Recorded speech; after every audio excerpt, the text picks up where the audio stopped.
The old house groaned around me, a symphony of settling wood and sighing winds. I'd bought it for a steal, a fixer-upper on the edge of a forgotten town. The realtor had been cagey about its history, mentioning something about the previous family leaving in a hurry. I didn't care. The isolation was what I craved. My first night was unsettling. I kept hearing a faint scratching sound, like a mouse in the walls, but it seemed to move, traveling from one end of the house to the other. I told myself it was just the pipes, the wind, anything but what it sounded like. Fingernails dragging across old plaster. By the third night, the scratching was louder, more frantic. It wasn't just in the walls anymore. It echoed from under the floorboards and even seemed to come from the ceiling above my bed. Sleep became a luxury I couldn't afford. My days were spent in a sleep-deprived Aussie, trying to patch up the decaying house, while my nights were a tense vigil, listening to the relentless noise. I started searching the house for the source. I tapped on walls, pried up floorboards, and crawled through the dusty, spiderweb-filled attic. Nothing.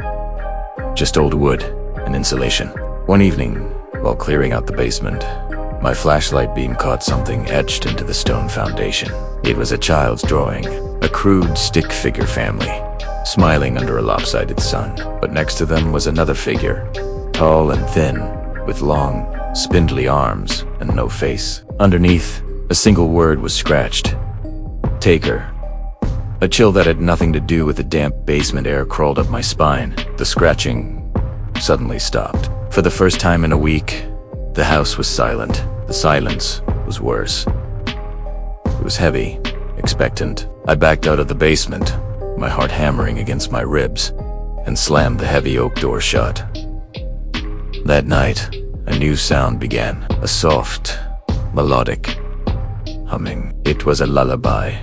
The kind a mother might sing to her child. It was beautiful, but it was coming from inside my bedroom closet. I sat bolt upright in bed, straining my ears. The humming was clear, weaving through the darkness. My hand trembled as I reached for the lamp on my nightstand. The click of the switch seemed deafeningly loud. The light flooded the room, and the humming stopped instantly. I stared at the closet door, its paint peeling like sunburnt skin. I knew I had to look. I had to know what was in there.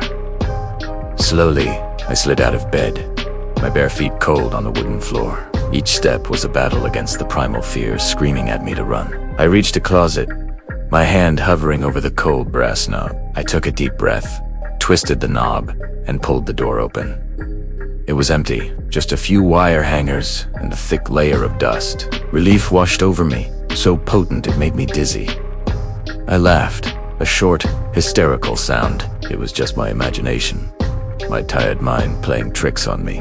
As I turned to go back to bed, I noticed something on the inside of the closet door.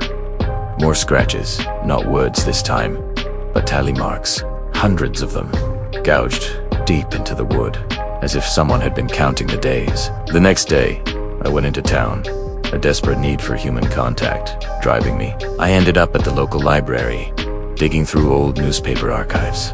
I found it in a yellowed edition from 50 years ago, a headline that made my blood run cold. Family vanishes from hillside house. The article detailed the disappearance of the Miller familia, mother, a father, and their 2 young children. They had vanished without a trace. The police found the house in perfect order, except for the basement. The article mentioned strange drawings on the foundation and scratches inside a bedroom closet. My house. They were talking about my house. I drove back as the sun began to set, casting long, menacing shadows. I didn't want to go back, but where else could I go? All my money was tied up in this place. As I walked through the front door, the house was silent. I called out, "Hello!" My voice echoed in the emptiness. I made my way to the kitchen, my footsteps unnaturally loud. On the kitchen table, a single object was sitting in the center. A small, handcrafted doll made of twigs and twine, with button eyes and a crudely stitched smile. I hadn't put it there. I had never seen it before. I grabbed the doll, my first instinct to throw it, to destroy Italiano. But as my fingers closed around it, a wave of cold washed over me. The humming started again, not from the closet this time, but from all around me. It was inside my head. I dropped the doll and stumbled back, covering my ears, but it didn't help. The lullaby was relentless, a sweet, cloying melody that promised sleep, promised peace. And through the humming, I heard a new sound, a whisper, Tager. The lights in the house began to flicker, one by one, until I was plunged into near-total darkness, with only the pale moonlight filtering through the grimy windows. The scratching returned, louder than ever, coming from every surface. The walls, the floor, the ceiling. It sounded like the house itself was trying to claw its way in. A shadow detached itself from the corner of the room. It was tall, impossibly thin, its limbs elongating as it moved towards me. It had no face. Who's the smooth blank expanse, where features should have been. The taker. It glided across the floor, its long, spindly arms reaching for me.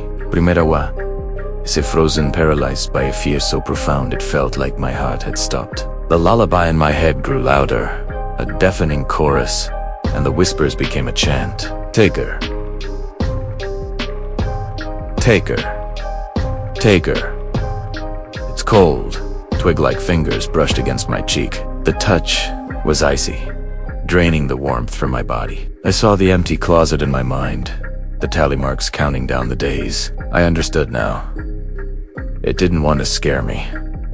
It wanted to keep me, to add me to its collection.